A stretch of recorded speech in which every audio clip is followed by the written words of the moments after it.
네. 계속해서 여호수아의 말씀을 저희가 묵상하고 있습니다. 이 여호수아 이 12장까지 이제 큰 의미에서 이 땅의 정복이 다 끝이 났습니다. 이 오늘 본문 말씀인 13장부터는 이 본격적으로 땅을 분배하고 이제 각 지파별로 이 땅에 남아 있는 대적들을 완전히 물리치고 하나님께서 상급으로 주신 이 땅에서 하나님의 다스림과 통치를 받아서 이 복을 누리면서 하나님 나라를 이루어가는 사명으로 나아가게 됩니다. 먼저 1절의 말씀을 보겠습니다. 여호수아가 나이가 많아 늙음에 여호와께서 그에게 이르시되 너는 나이가 많아 늙었고 얻을 땅이 매우 많이 남아 있도다. 이렇게 가나안 정복 여정이 이제 끝나게 되고 마무리 지어져 가게 되었습니다. 세월이 흘러서 이제 여호수아의 나이가 많아 늙게 되었다는 말씀으로 이 13장의 말씀이 시작되고 있습니다. 여호수아는 어떤 인물입니까? 여호수아는 모세의 뒤를 잇는 아주 유능하고 신실하고 담대한 믿음의 영적 지도자였습니다. 그러나 사람이 아무리 능력이 탁월하고 재능이 있다고 할지라도 어떻습니까? 이 풀이 마르고 꽃이 시드는 것처럼 아무리 능력이 있었던 사람도 결국은 언젠가는 기력이 다하고 늙게 된다는 것입니다. 오늘 성경은 모세의 뒤를 이어서 지금까지 사명을 잘 감당해온 이 여호수아가 늙었다, 이제는 늙었다라는 것을 강조하고 있습니다. 그럼에도 불구하고 어떻습니까? 여호수아는 늙었음에도 불구하고 아직 얻을 땅이 많이 남아 있다라고 이야기를 하고 있습니다. 늙게 되면 힘이 없어지는데 과거에는 쉽게 넉넉하게 해냈던 일들도 이제 늙게 되면 스스로 잘 해내지를 못합니다. 그래서 해야 할 것이 많이 남아 있는데 할 수 없을 때 우리는 무력감을 느끼기도 합니다. 그러나 나이가 먹고 늙는 것 아무도 막을 수 없는 자연스러운 일입니다. 해야 할 것이 많이 있지만 이 모든 것을 내가 해야만 한다는 생각, 내가 모든 것을 완수해야 된다는 생각은 나이가 먹어가는 우리가 받아들여야 되는 그러한 일입니다. 모세도 하나님께 부름을 받았습니다. 이스라엘 백성을 애굽에서 이끌어내는 귀한 사명을 받았는데 정작 모세 역시 정작 가나안 땅에 들어가지를 못했습니다. 이스라엘 백성들을 바로의 압제로부터 해방시키고 하나님의 백성이 되게 하는데 큰 역할을 했던 것 모세였습니다. 그리고 광야에서 40여 년간 이 광야 여정을 거치는 가운데 이 이스라엘 백성들을 믿음으로 잘 이끌었고 자신의 생명을 걸고 이스라엘 백성들을 바르고 선한 하나님의 길로 이끌면서 자신의 모든 삶을 드리고 헌신했던 것이 모세였지만 모세 역시 가나안 땅에 들어가지를 못합니다. 모세의 사명은 가나안 땅에 들어가서 땅을 차지하고 분배하는 것이 아니라 이 모세의 사명은 이스라엘 백성들을 애굽에서 잘 이끌어내고 또 광야에서 잘 인도하여서 가나안 땅 앞에까지 들어가는 것이었습니다. 물론 범죄하였기 때문에 그간 여러 가지 사건이 있었기 때문에 가나안 땅에 못 들어간 것도 있지만 하나님께서 거기까지 이 모세에게 사명을 주시고 인도해 주셨다는 것입니다. 욕심 같으면 어떻습니까? 조금만 앞으로 나아가면 한 1년 정도, 2년 정도만 조금 더 사역이 연장이 되면 약속의 땅으로 들어갈 수 있을 것 같고 조금만 애를 쓰면 그간의 모든 노력에 대한 보상을 다 받을 수 있을 것 같은데 모세는 하나님의 명령에 순종하고 그렇게 하질 않았습니다. 하나님께서 모세에게 사명을 주셨고 모세의 사명은 이스라엘 백성을 인도하여서 요단 동편까지 인도하는 것이었습니다. 하나님께서 모세에게 사명을 주셨는데 한계도 정해 주셨다는 것입니다. 이 모세는 자신의 역량은 출중하고 아마 욕심을 부리고 애를 쓰면 더 나아갈 수 있었겠지만 하나님의 명령에 순종해서 자신의 능력과 또 역량이 있음에도 불구하고 그 한계에 순응하면서 순종했다는 것입니다. 이제는 모세가 아니라 여호수아와 광야의 2세대가 가나안 땅에 들어가서 땅을 차지하게 될 것이라고 약속하십니다. 그리고 모세는 하나님의 말씀에 그 명령에 순종합니다. 모세도 늙었고 가나안 땅에 들어가서 완수해야 할 일이 많이 남았지만 모세도 하나님의 명령에 순종해서 거기까지 순종했습니다. 하나님께서 여호수아를 통해서 모든 일을 완수하도록 지도하셨는데 이 모세는 여호수아와 함께 하시는 하나님을 믿음으로 말미암아 자신의 능력을 절제하고 그에게 자신의 권한을 위임했습니다. 이 모세는 거룩하시고 전능하신 하나님의 언약을 믿음으로 순종하여서 혈기를 더 이상 부리지 않고 자신을 절제하고 자기 자신을 절제하고 여호수아에게 전적으로 자신의 모든 권한을 하나님께서 인도해 주셨듯이 순응하고 순종하면서 여호수아가 해낼 것을 믿음으로 기도하며 지지하며 자신의 사명을 완수했습니다. 이 땅의 것을 바라보면 여전히 해야 할 일이 참 많아 보입니다. 그리고 얻을 땅이 참 많이, 할 일이 참 많이 남아있는 것처럼 보였다는 것이죠. 그러나 신실하신 하나님께서 여호수아 같은 믿음의 다음 세대를 통해 그들을 세우시고 이 사명을 완수하셨다는 것입니다. 오늘날도 마찬가지입니다. 우리의 영적인 이 부모 세대, 지금까지 여기까지 오게 되는데 많은 일들을 겪었고 또 조금만 더 나아가면 우리가 할 수 있는 것들이 많게 느껴질 수도 있습니다. 그러나 영적인 부모 세대, 영적인 리더십들 또 세월이 흐르고 또 기력이 다하게 되었을 때 이 다음 세대, 하나님께서 세우신 그 다음 세대에게 바른 신앙을 전수하고 또 지원을 아끼지 않고 또한 그들이 해낼 것을 믿고 지지해 주어야 한다는 것입니다. 이전 세대는 다음 세대 리더십을 믿고 신뢰하면서 믿음으로 잘 세워져 갈 수 있도록 지지하고 격려하고 축복하고 기도해야 된다는 것입니다. 처음에는 뭔가 미숙해 보일 수 있고 부족해 보일 수도 있습니다. 여호수아도 처음에 가나안 땅 정복을 할 때 미숙한 부분이 있었고 또 어떤 부분은 또 실수를 하기도 했습니다. 이 부족해 보였지만 하나님 안에서 바로 설 수 있도록 다음 세대를 위해서 다음 세대 리더십을 위해서 기도하고 지지해 줄 수 있어야 된다는 것, 오늘 이 성경 본문은 전체적인 맥락에서 그러한 것들을 말씀하고 있습니다. 여호수아는 가나안 정복이 시작이 될 때 하나님께서 가나안 땅을 주실 것임을 믿음으로 나아갔습니다. 그리고 그 믿음으로 순종하여 싸울 때 전쟁에서 승리할 것을 확신하며 나아갔고 그리고 전쟁에서 승리했습니다. 믿음으로 순종하여 요단강을 건넜고 하나님의 말씀에 순종해서 전투를 해서 승리를 하게 됩니다. 그런 여호수아도 이제는 또 사명이 다하여 늙게 되었다는 것입니다.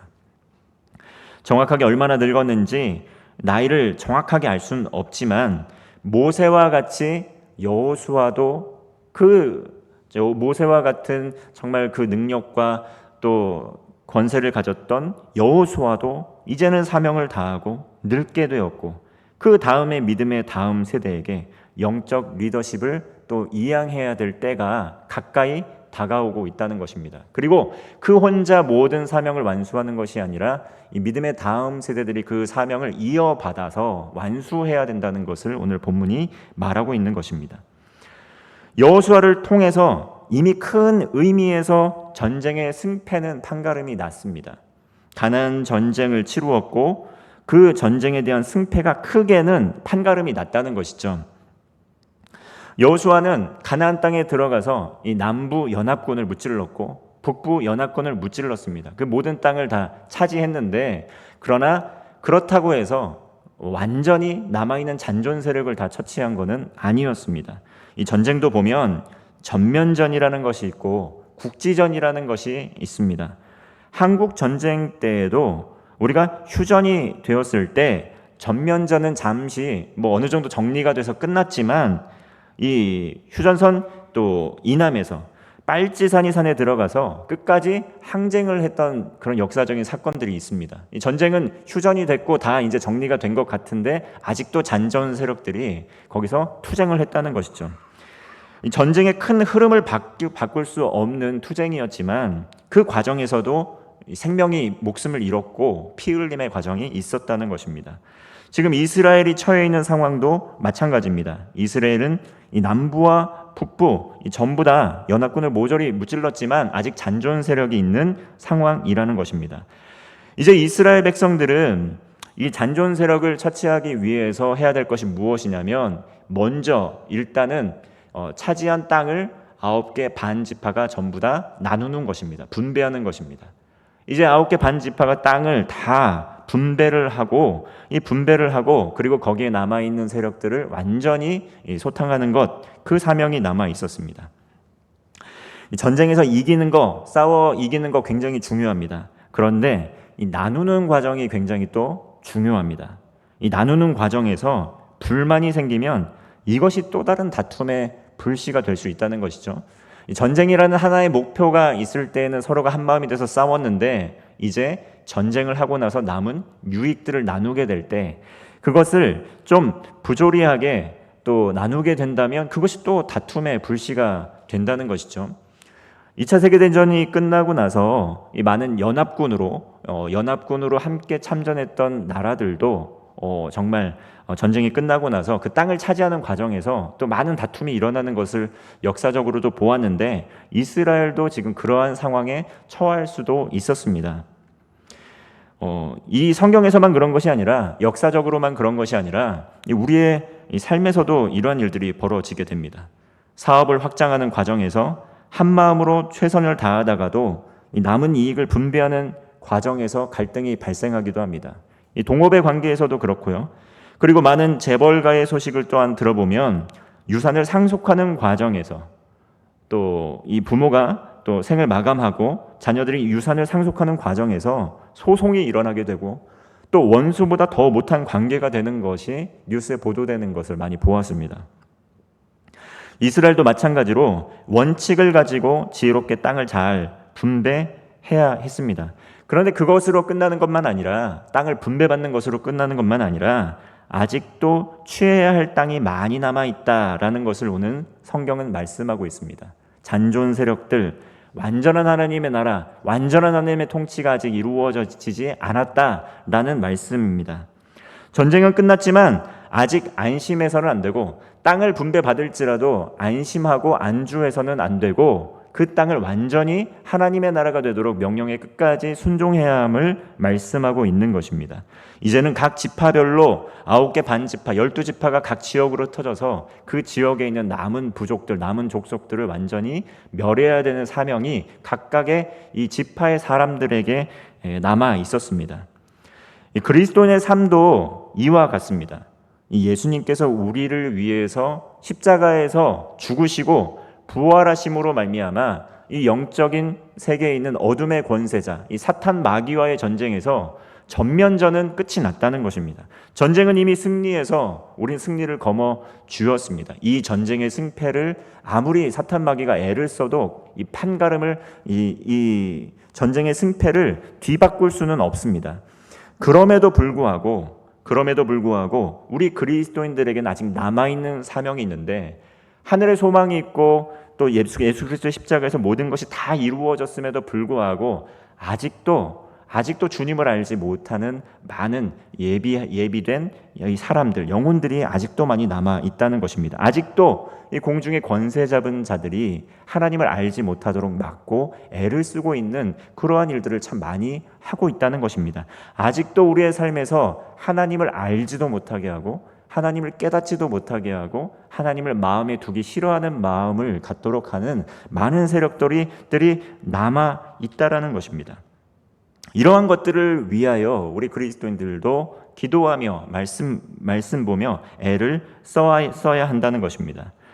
예수님께서도 큰 흐름에서 사탄 마귀의 권세를 이기시고 승리하셨지만, 우리 그리스도인들은 오늘날 우리가 있는 삶의 터전에서 복음을 증거하고 또 복음을 전하는 가운데 이 땅을 하나님의 나라로 바꾸어야 될 사명이 아직도 남아 있다라는 것이죠. 이미 예수님을 통해서 우리는 그러한 사명이 있습니다. 남겨진 전투를 해야 한다는 것입니다. 오늘 본문 말씀에 앞서 이 12장 말씀을 보면 이 이스라엘 백성들, 여호수아가 이끄는 이스라엘 백성들이 승리를 해서 차지한 지역과 왕들의 이름이 열거되어 있습니다. 이제 13장에서는 가나안 전쟁에서 승리를 했지만 이 12개의 지파가 땅을 분배받아서 분배받는 땅을, 아직 땅에 남아있는 이 부족들을 멸해야 될 책임, 이것이 지파에게 이제 남겨지게 됩니다. 먼저 요던 동쪽을 분배를 받은 르우벤, 갓, 므낫세 반 지파는 이 동편에 분배받은 땅으로 돌아가서 그 땅을 하나님의 나라로 이루어가야 할 사명이 있다라는 것을 보여주게 됩니다. 그곳에서 해야 될 것이 무엇일까요? 분배받은 땅에서 해 나가야 할 것이 무엇일까요? 그것은 그 삶의 자리에 있는 가나안 땅에 뿌리 깊이 내린 우상을 척결하는 것입니다. 그리고 하나님의 말씀을 가르치는 것입니다. 그리고 하나님의 말씀을 지키는 것입니다.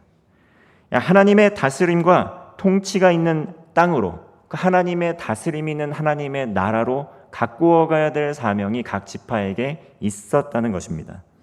이제 여호수아의 마지막 남은 사명, 아직 정복이 끝나지 않는 지역과 이미 정복이 끝난 동쪽 지역 모두 책임을 지고 분배를 끝내는 것입니다. 여기까지가 여호수아의 사명이었습니다.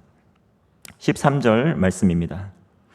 그술 족속과 마아갓 족속은 이스라엘 자손이 쫓아내지 아니하였으므로 그술과 마아갓이 오늘까지 이스라엘 가운데에서 거주하니라. 이렇게 그술 족속과 마아갓 족속에 대해서 이렇게 이야기를 하고 있습니다. 이 그술 족속과 마아갓 족속을 철저하게 쫓아내지 않아서, 철저하게 끝내지 않아서 우리 중에 거주하고 있다는 것은 결코 긍정적인 표현이 아닙니다. 이들이 살아있어서 우상이 척결되지 않고 우상의 영향력들이 아직도 존재하고 있다는 것을 말씀하고 있는 것입니다. 이방신을 섬기는 민족들이 살아있을 때 그 땅이 어떻게 됩니까? 이 영향력, 이 복음의 영향력, 하나님의 영향력을 계속 흐트리고 방해한다는 것이죠. 후에 성경을 보니까 이 다윗은 그슬왕 달메의 딸, 이 나와 있는 구슬 족속의 후대 왕 달메의 딸 마아가와 결혼을 하게 되고 정치적인 동맹을 맺습니다. 정치적인 동맹을 맺는다는 것은 이방신을 섬기고 있지만 정치적으로 평화를 누리기 위해서, 화평하기 위해서 이방 여인을 아내로 맞이하였다는 것입니다. 그리고 그 사이에서 태어난 아들이 압살롬이었습니다. 사명으로 받은 땅에서 정말 어려움이 있다고 문제를 직면하지 않고 해결하지 않고 온전하게 우상 숭배를 끊어내지 않고 적당하게 타협하면 이러한 사태가 일어납니다. 이 다윗이 이 압살롬에 의해서 어떠한 일을 경험하게 됩니까? 압살롬이 반역을 하게 되어서 이 다윗은 예루살렘에서 쫓겨나게 됩니다. 도망자 신세가 되어버립니다. 정말 압살롬과 그 큰아들과의 그런 사건 가운데에서 이 다윗 가문은 풍비박산이 나고 맙니다. 완전히 엄청난 수치를 당하게 된다는 것이죠. 다윗은 정치적인 욕심에 이끌려서 이방 여인과 결혼을 했고 하나님께서 기뻐하시지 않는 선택을 합니다. 이처럼 작은 선택, 그 행동의 결과가 후대에 이르러서 삶의 큰 올무가 되기도 한다는 것, 우리는 기억해야 됩니다. 처음에는 아무것도 아닌 것 같은데, 아무것도 아닌 것 같아서 시작을 했는데 후대에 이르러서 엄청난 악영향을 미치는 일들이 일어난다는 것을 우린 성경을 통해서 배울 수가 있습니다. 이처럼 우리의 삶을 돌아보면 예수님을 믿고 거듭나고 변화되었는데 아직도 청산하지 않은, 아직도 해결되지 않은 지난날의 삶의 문제가 분명히 있을 것입니다. 당장에 아무런 문제가 되지 않는다고 남겨놓고 있는 것이 있을 수 있습니다. 그런데 모든 삶의 습관을 돌아보고 삶의 자리를 돌아보고 이 모든 우상을 제거하려는 결단이 필요하다는 것이죠. 오늘 여호수아의 본문의 말씀을 보면 이스라엘 각 지파가 땅을 분배받고 열심히 그곳에서 해야 될 것은 무엇이었냐면 그 땅에 있는 우상을 척결하고 그곳에서 하나님의 말씀을 지키고 가르치고 지키고 하나님의 나라를 이루어가는 사명이 있었다는 것입니다. 우리 그리스도인들도 예수님을 믿고 구원을 받았습니다. 땅을 유업으로 받았습니다. 우리의 삶의 자리가 우리에게 주신 영적인 축복의 자리입니다. 근데 이 땅 안에서 우리가 하나님의 나라를 이루어가는데 애를 쓰지 않으면 남아있는 그러한 것들이 우리를 걸려 넘어지게 하는 올무가 될 수 있다는 그것을 기억해야 됩니다. 오늘날 성도들 역시 매일의 삶의 자리에서 영적 전쟁을 치르고 있습니다. 하나님께서 허락하신 이 땅에서 하나님 나라를 이루며 살아가고 있습니다. 비록 이 영적인 전쟁을 하는 가운데 우리는 영적 전쟁을 눈으로 직접 볼 수가 없습니다.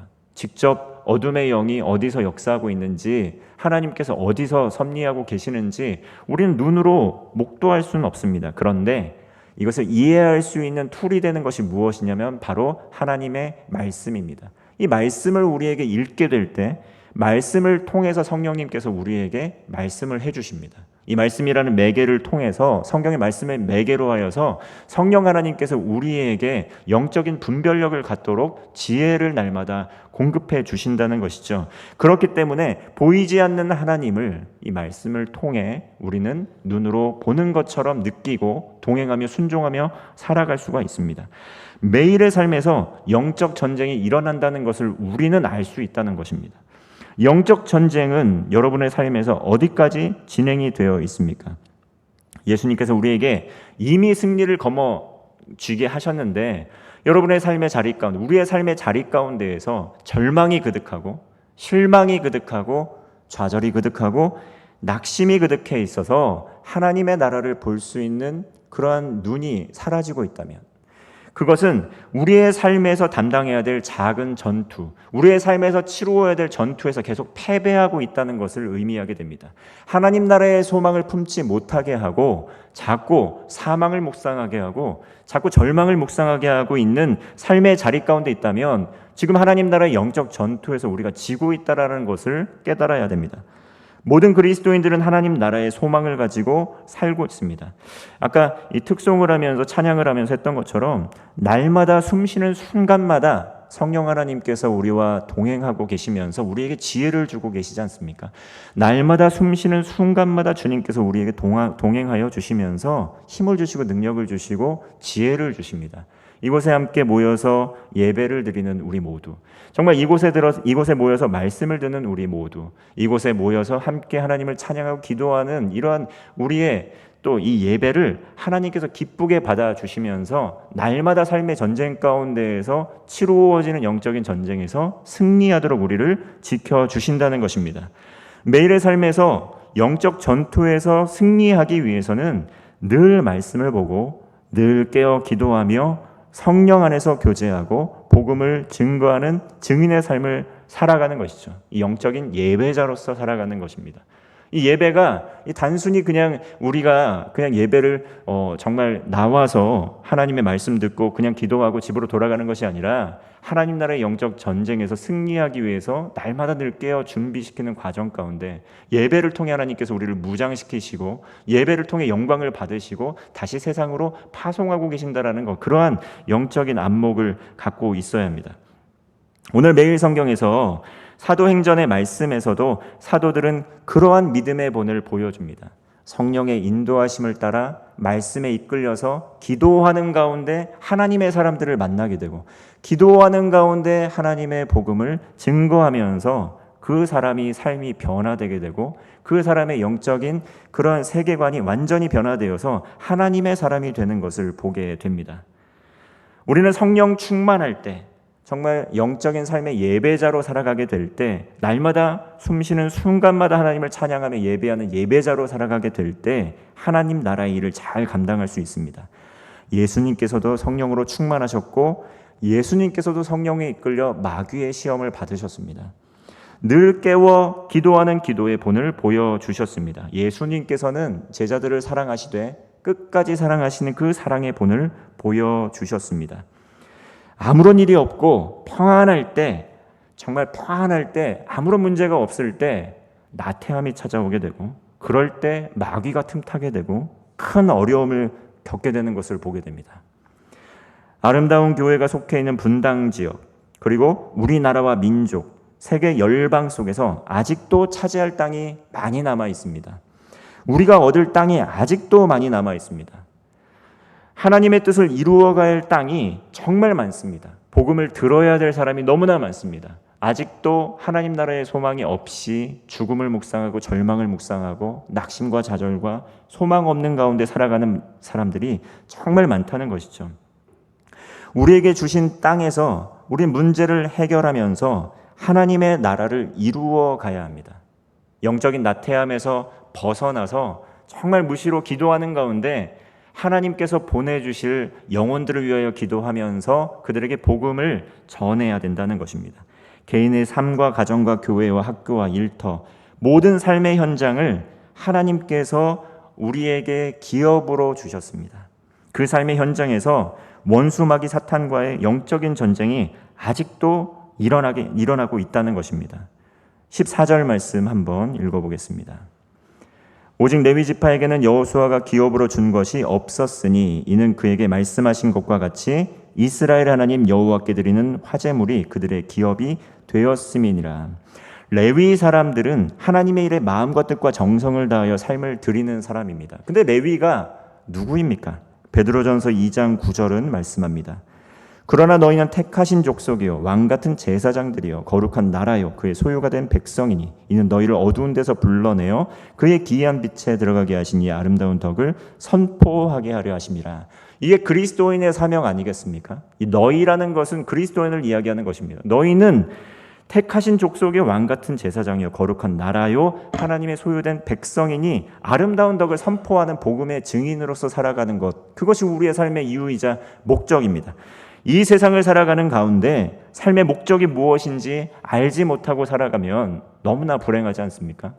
이 세상을 살아가는 가운데 살아야 될 이유를 찾지 못하면 너무나 절망적이지 않습니까? 돈도 많이 벌어봤고 사회에서 성취도 거머쥐고 또 많은 아름다운 배우자, 또 능력 있는 배우자 만나서 살아보았는데 그 마지막 끝이 인생의 허무함과 두려움과 절망감만 가득하다면 인생 무엇을 위하여 살았는가 후회하지 않겠습니까? 삶의 목적 무엇이겠습니까? 하나님을 예배하고 하나님을 섬기고 하나님께 헌신한 그러한 삶을 통해서 하나님 나라의 소망을 가지고 그 나라에 들어가는 것, 그 나라를 이루어가는 것, 우리의 삶의 목적이자 이유라는 것입니다. 고린도전서 10장 31절 말씀합니다. 그런즉 너희가 먹든지 마시든지 무엇을 하든지 다 하나님의 영광을 위하여 하라.